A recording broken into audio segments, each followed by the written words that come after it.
എല്ലാവർക്കും ഞങ്ങളുടെ ലോകത്തേക്ക് സ്വാഗതം. അപ്പോൾ ജൂൺ 5 ലോക പരിസ്ഥിതി ദിനം. അതിനോടനുബന്ധിച്ച് ദക്ഷക്കുട്ടിക്ക് ഒരു പോസ്റ്റർ ഉണ്ടാക്കി കൊണ്ടുപോകാനുണ്ടായിരുന്നു.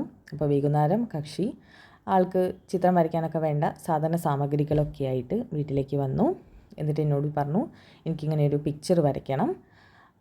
ആളെന്നെ സെലക്ട് ചെയ്തൊക്കെ കൊണ്ടുവന്നിട്ടുണ്ടായിരുന്നു. അപ്പോൾ ഞാൻ പറഞ്ഞു ഓക്കെ, എന്നാൽ നമുക്ക് വരയ്ക്കാം എന്ന് പറഞ്ഞ് ഞങ്ങൾ വരയ്ക്കാനുള്ള പരിപാടിക്കിരുന്നു. ആൾ അത്യാവശ്യം നന്നായിട്ട് വരയ്ക്കും. കാണുമ്പോൾ തന്നെ നിങ്ങൾക്ക് മനസ്സിലാവുന്നുണ്ടല്ലോ. ഒന്ന് ഗൈഡ് ചെയ്ത് കൊടുത്താൽ മതി. ആൾക്ക് ആളുടേതായ ഒരു ഐഡിയ ഉണ്ട്, അപ്പോൾ അങ്ങനെ ചെയ്തു പോയിക്കോളും. ഞാൻ ഏകദേശം എൻ്റെ ഒരു ഒപ്പീനിയൻ വെച്ചിട്ട് എങ്ങനെ ചെയ്യാം എന്നൊക്കെ ഞാൻ പറഞ്ഞു കൊടുത്തു. ആ പിക്ചർ അതുപോലെ തന്നെയാണ് വരയ്ക്കുന്നത്. പിന്നെ ആൾ കുട്ടിയാണല്ലോ, അപ്പോൾ അതിൻ്റേതായ കുറച്ച് വ്യത്യാസങ്ങൾ ആ പിക്ചറിൽ നിന്ന് നമുക്ക് മനസ്സിലാക്കാം. എന്നാലും ഇപ്പോൾ ദക്ഷ പഠിക്കുന്നത് 3ാം ക്ലാസ്സിലാണ്. അവളുടെ പ്രായത്തിനേക്കാളും അടിപൊളിയായിട്ട് എല്ലാം ചെയ്യുന്നുണ്ട്. ചിത്രം വരയ്ക്കുവാണെങ്കിലും ഡാൻസ് ചെയ്യുവാണെങ്കിലും എല്ലാം അടിപൊളിയായിട്ട് ചെയ്യുന്നുണ്ട്. എന്താണ് നിങ്ങളുടെ അഭിപ്രായം? ചിത്രമൊക്കെ കണ്ട് ഫൈനലായിട്ട് നിങ്ങളൊരു ഒപ്പീനിയൻ പറയണം.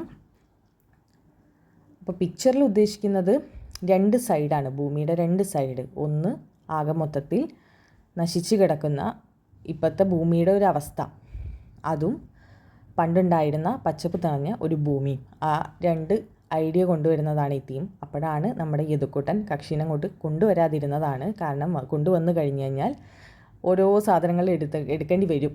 അതിങ്ങനെ ചോദിച്ചുകൊണ്ടിരിക്കുകയാണ്. പിന്നെ അനിയത്തി എടുത്തുകൊണ്ട് പോയി. ആൾക്ക് കളറ് വേണം, പേപ്പർ വേണ്ടി വരും, എല്ലാം വേണ്ടി വരും. അപ്പോൾ ഞങ്ങളുടെ പരിപാടി നടക്കുന്നില്ല. സമയം ഏകദേശം ഒരു 9-9:30 ആയിട്ടുണ്ട്. ഫുഡൊന്നും കഴിച്ചിട്ടും ഇല്ലായിരുന്നു. അപ്പോൾ ഞങ്ങൾ കുറച്ച് സ്പീഡായിട്ട് ചെയ്യാൻ തുടങ്ങി. ആൾ ചിത്രമൊക്കെ വരച്ച് കഴിഞ്ഞിട്ട് കളർ ചെയ്യാൻ തുടങ്ങി. കളറിങ്ങാണ് അവൾക്ക് ഏറ്റവും ഇഷ്ടം. ചിത്രം വരയ്ക്കാൻ കുറച്ച് മടിയാണ്, കളർ ചെയ്യാൻ വലിയ ഇഷ്ടമാണ്. അപ്പം അവളുടെ ഇഷ്ടത്തിന് തന്നെ, അവളുടെ ഐഡിയ വെച്ചിട്ട് തന്നെ കളർ ചെയ്യാൻ തുടങ്ങി. ഞാനിങ്ങനെ പറഞ്ഞു കൊടുക്കുന്നുണ്ട്, പുറത്തേക്കൊന്നും ആക്കരുത്, വൃത്തിക്ക് ചെയ്യണം എന്നുള്ള കാര്യങ്ങളൊക്കെ ഞാൻ പറഞ്ഞു കൊടുക്കുന്നുണ്ട്. അതിനനുസരിച്ച് ആൾ വൃത്തിക്ക് തന്നെ ചെയ്യുന്നുണ്ട്. എന്ത് പറഞ്ഞാലും കേട്ടോളും. അവളുടെ അമ്മ പറയുന്നതിലും അച്ഛൻ പറയുന്നതിലും കൂടുതൽ ഞാൻ പറഞ്ഞാൽ കേൾക്കാറുണ്ട് എല്ലാ കാര്യവും. അപ്പോൾ പെട്ടെന്ന് ഇതുപോലെ എന്ത് കാര്യം ഉണ്ടെങ്കിലും ചേച്ചി ആദ്യം വേഗം വിളിക്കും, ഒന്ന് ഹെൽപ്പ് ചെയ്യണം നീ എന്ന് പറഞ്ഞിട്ട്. അപ്പം ഞാനാണ് അവളുടെ കാര്യങ്ങൾ കൂടുതലും, അങ്ങനത്തെ കാര്യങ്ങളൊക്കെ ഞാനാണ് വേഗം ഹെൽപ്പ് ചെയ്ത് കൊടുക്കാറ്. അങ്ങനെ വരച്ച് ഏകദേശമൊക്കെ കഴിഞ്ഞിട്ടുണ്ട്. ആദ്യം മാർക്കർ വെച്ച് വരയ്ക്കാൻ കഴിയില്ല എന്നൊക്കെ പറഞ്ഞ് കുറച്ച് ഷാട്ടിയൊക്കെ പിടിച്ചിരുന്നു. പിന്നെ ഞാൻ പറഞ്ഞു അങ്ങനെ തന്നെയാണല്ലോ വരച്ച് നോക്കൽ. അങ്ങനെ പറഞ്ഞപ്പം നിവൃത്തിയില്ലാന്ന് കണ്ടപ്പം ഒറ്റയ്ക്ക് വരച്ചു. ഞാൻ അവളെ കൊണ്ട് തന്നെ മാക്സിമം എല്ലാം ഒറ്റയ്ക്ക് ചെയ്യിപ്പിക്കാറുണ്ട്. കാരണം എല്ലാം ചെയ്തു പഠിക്കണം എന്നാണ് എൻ്റെ ഒരു ഇത്. കാരണം അവൾ കുട്ടിയാണ് എന്നുള്ളതൊക്കെ ശരി തന്നെ. പക്ഷേ അവളുടെ പ്രായത്തിനേക്കാൾ കൂടുതൽ അവൾക്ക് ചെയ്യാവുന്ന ഒരു മാക്സിമം ഉണ്ട്, അതെനിക്കറിയാം. അപ്പോൾ അതുകൊണ്ട് ഞാൻ പറയും നീ തന്നെ ചെയ്യണം. ഞാൻ ജസ്റ്റ് സജഷൻസ് തരും, നിനക്ക് വേണ്ട സഹായങ്ങളൊക്കെ ഗൈഡ് ചെയ്ത് തരും, എല്ലാ കാര്യങ്ങളും ചെയ്തു തരും. പക്ഷേ ചെയ്യേണ്ട കാര്യങ്ങളൊക്കെ നീ തന്നെ ചെയ്യണമെന്ന് പറയും. അതുകൊണ്ട് തന്നെ ആൾ വൃത്തിക്ക് തന്നെ കാര്യങ്ങളൊക്കെ ചെയ്തിട്ടുണ്ട്. കളർ കൊടുക്കാൻ ഇഷ്ടമായതുകൊണ്ട് അടിപൊളിയായിട്ട് കളറും കൊടുക്കുന്നുണ്ട്.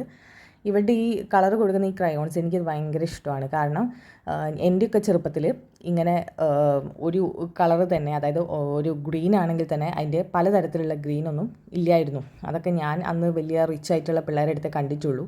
ഇപ്പം ഇതൊക്കെ കാണുമ്പോൾ വളരെ സന്തോഷം. അങ്ങനെ വേൾഡ് എൻവയറൺമെൻറ്റ് എന്നൊക്കെ പറഞ്ഞു എഴുതി സെറ്റാക്കി പേരൊക്കെ എഴുതി കൊടുത്തു. ആൾ ഹാപ്പിയായി.